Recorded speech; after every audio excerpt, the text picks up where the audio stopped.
Well, with our revisits of Nintendo Switch games running on the Switch 2, there have been a lot of comments that have popped up. Why don't you play the worst games on Switch? Let's see what Balan Wonderworld looks like. And I've got to be honest, I think you like to see us suffer. But it birthed a new series, the one you're watching right now, in each episode of which we are going to revisit 3 of the worst performing Switch 1 games to see if there have been any changes when running them on the Switch 2. If you enjoy the content, let me know down in the comments. Now, what are the 3 worst games we're going to revisit, and do they improve? Well, let's find out. So this episode was sponsored by Rokid AR Spatial, which is the Rokid Max 2 glasses and the Rokid Station 2. I've been using this for about a month and man, it's pretty damn sweet. Essentially what it is when you plug in the Station 2 is it's an augmented reality space. So you can have up to 3 different applications running on this system. You can change the sizes of those screens to narrow, wide and ultra wide, and you can also go into theatre mode so that it takes up the whole view and you can adjust it from there. The screen is up to 300 inches, it's absolutely massive. And while you can use it for things like Netflix streaming, Disney Plus, all that good stuff, I've actually found that by installing things like the GeForce Now app or using the browser, I can actually be playing like fully fledged PC games by pairing up a controller, all the while watching a YouTube video or pretending to do some work. It does have a built-in diopter adjustment. This comes in the form of a little wheel so that you can essentially tailor the glasses and their lenses to your own eyes, and they weigh just 75 grams, which is a bit of a difference, isn't it? From something like the Apple Vision Pro, which weighs almost a kilogram, has a lower refresh rate, and yeah, I believe that costs almost 5 times as much. You can use these anywhere, use them in bed, and actually that's one time where it's very handy not to create loads of noise and light. They do have built-in speakers by your ear, and you can actually just plug them directly into your mobile phone and both screens will be active, so it's a really handy way of watching your content. I think Rokid were founded in 2014. This is their 3rd generation product and it really does show how far they've come. For SwitchUp exclusively, we've got, I think, a discount code that covers the first 1,000 orders, who will also receive a free game controller. And yeah, of course you can use these, plug them directly into your Switch console with an adapter and play your games that way. Happy days. Thanks to Rokid for sponsoring this episode. We're going to kick off then with a little known title called Close to the Sun. This was a walking simulator come survival horror set in 1897, where you board a ship called the Helios looking for your long lost sister, who's a scientist working aboard it. The Helios was born of Nikola Tesla's vision, and it was supposed to serve as a haven for the best scientific minds on the planet, a place where they can research whatever they want without boundaries. The protagonist you took on the role of was Rose Archer, and it started out by feeling a little bit like a Bioshock mixed with a more horror angle, and that was great until it wasn't. There's one particular area early on and performance was abysmal. I remember being quite annoyed because I wanted to enjoy it and I was actually having an okay time, and it seemed like every 5 minutes I went forward the frame rate went down by 5 FPS. It ended up a chuggy, blurry nightmare for all the wrong reasons. So then when we have a look at it on the Nintendo Switch 2, how does it perform?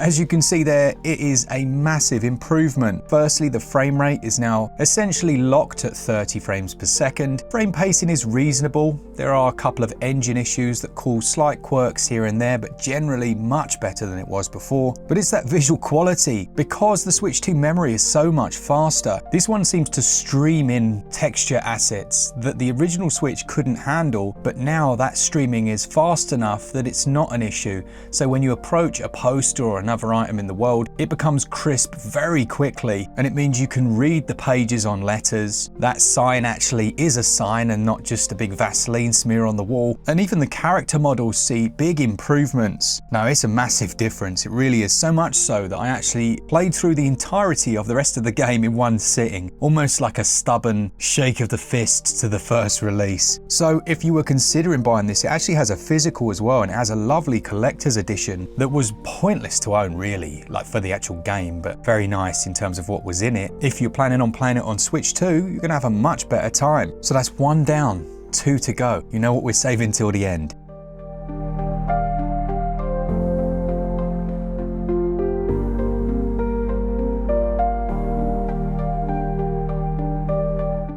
Next up we have Blacksad. Now Blacksad is based on a comic book series or graphic novel that's very popular in Europe but not so big over here in the UK. It's set in the 50s in New York City where someone's been found dead and their daughter Sonia has called you in to try and investigate. The main protagonist here, John Blacksad, steps in to investigate the sinister case. Now interestingly, everyone in this world are anthropomorphic creatures and it is very dark in its tone despite those initial expectations that you might have linked to those anthropomorphic characters. Now, to conduct your investigations, you used to have to go into this menu that would show all of the clues and you'd have to move them around, pair them up. But to get into that menu, it used to take like 5 to 10 seconds. It was a mess.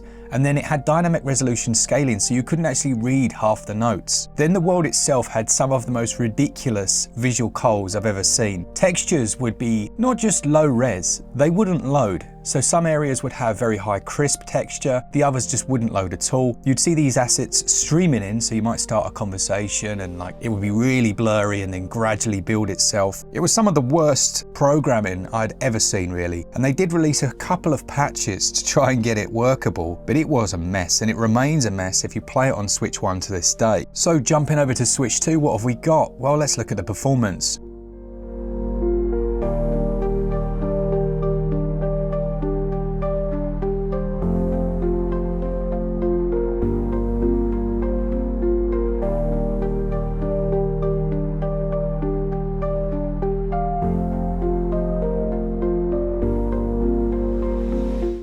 As you can see there, frame rates are so much better. This must have been uncapped. It was one where I couldn't really tell because it never went above 30, but now we're looking at 60 frames per second for a lot of the time. Now, this isn't perfect. There are clear frame pacing issues here. There are a few stutters and glitches that are probably more to do with just a poor port. And how about those textures? While the game definitely looks better alongside the original release, there are still those glitched textures. So sometimes the texture won't load in at all and it just looks ridiculous. Now, having said that, is it playable now? Yes, it is actually playable. You can go into the menu and sort your clues without having to wait so long. You can actually go into the options menu in the diary, which opened up a book, which I seem to recall post-patch, it didn't actually load often and would just crash. Now that opens up and it's almost seamless and you can actually go through the different characters, look at the bios. It feels like a game that you can play. So it's much better than it was. It is what I would class as playable now, but not perfect. So if you've got it in your backlog, maybe just tick it off the list, work your way through it. It's not actually a bad game at all.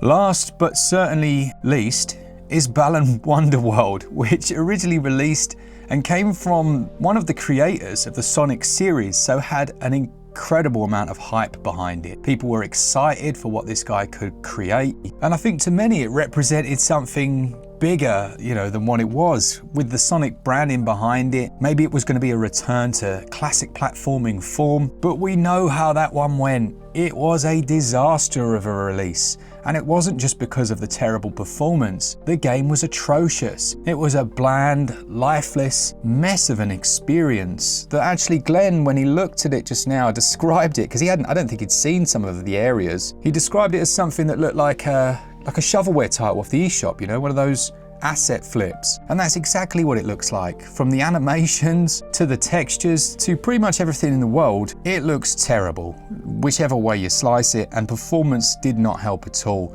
The frame rate was 30 or below, but it wasn't that, it was the frame pacing. Some of the worst frame pacing I've ever seen. If you suffer from nausea, I wouldn't even really recommend watching this section, I'd just skip forward. So then if you're waiting for a miraculous improvement on Switch 2, well, let's see what you've waited for.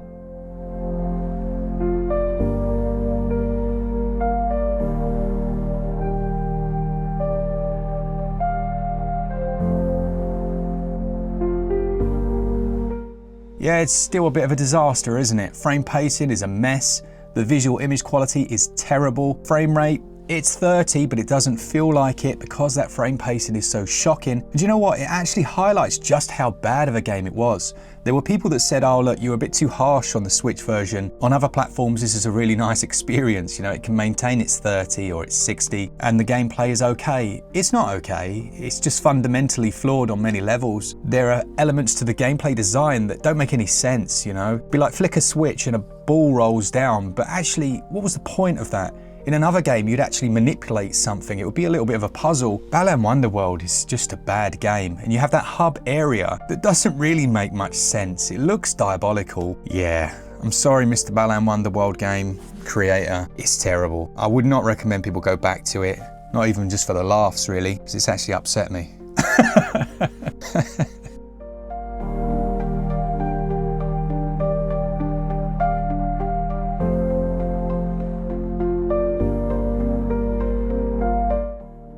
Let me know in the comments what the next 3 games are that you would like us to revisit, you twisted individuals, and we will do our best to do so. As I said, a big thanks to the sponsor of the episode. Please do go check those out. There'll be a link in the top pinned comment and the description. Now, they are something that really does work well. Thank you to our Patreons, our members, all of you that enjoy the content. And as always, for all things Switch, all the time, keep it Switch up. Cheers, guys. See ya.